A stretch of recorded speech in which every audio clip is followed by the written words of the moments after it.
For the barbell glute bridge, the first thing I recommend doing is finding a good pad. This one is nice and thick, probably has about an inch to an inch and a half of padding. This is a fairly new one, and it's really easy to slip on and off. It also has kind of a curve here so that it fits a little better with the pelvic area. Here's another one that's pretty popular off of Amazon. It's the Hampton one. It has some Velcro to wrap around as well.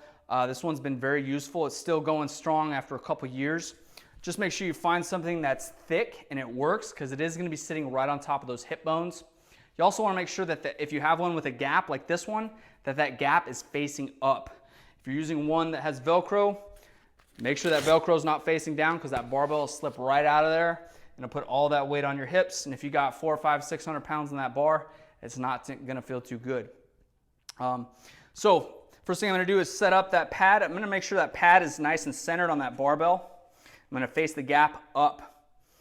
Next thing I'm going to do is I'm going to sit on the ground and I'm going to center my body on the barbell. And I'm going to place those legs underneath that pad. I'm going to roll that pad up right towards my hips. Again, we want that gap facing up.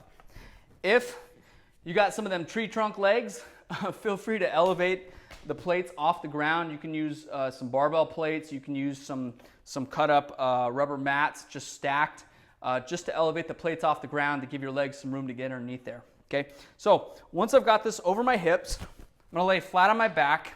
I'm going to roll it up a little closer so it's right over my hips. I'm going to bring my feet up so my heels are about a foot away from my hips.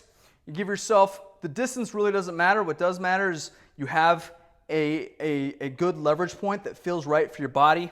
Some people prefer to have about hip width. I prefer shoulder width. Make sure the feet are flat and the toes are straight ahead.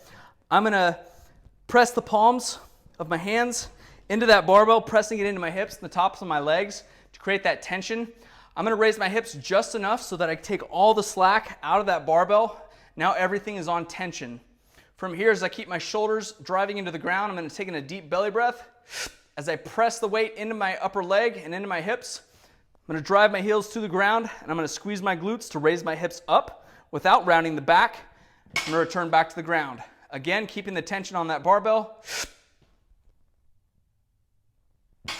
As you're getting used to this movement, I highly recommend at the top of each one, you hold it for 1 or 2 seconds. That way you actually know you're utilizing your glutes, you're squeezing them. You're not just extending your back or driving through the heels using the hamstrings or whatever it is to get up there.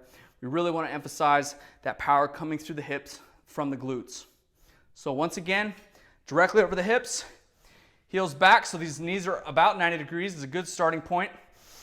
Drive that barbell into the top of the leg and the top of the hip as well. Belly breath, take the slack out, drive the heels through, squeeze the glutes to the top, return back down. Once you're done, sit up, roll the barbell off, and return to the standing position. Just make sure before you do the next set that you reset the pad so that gap is facing up.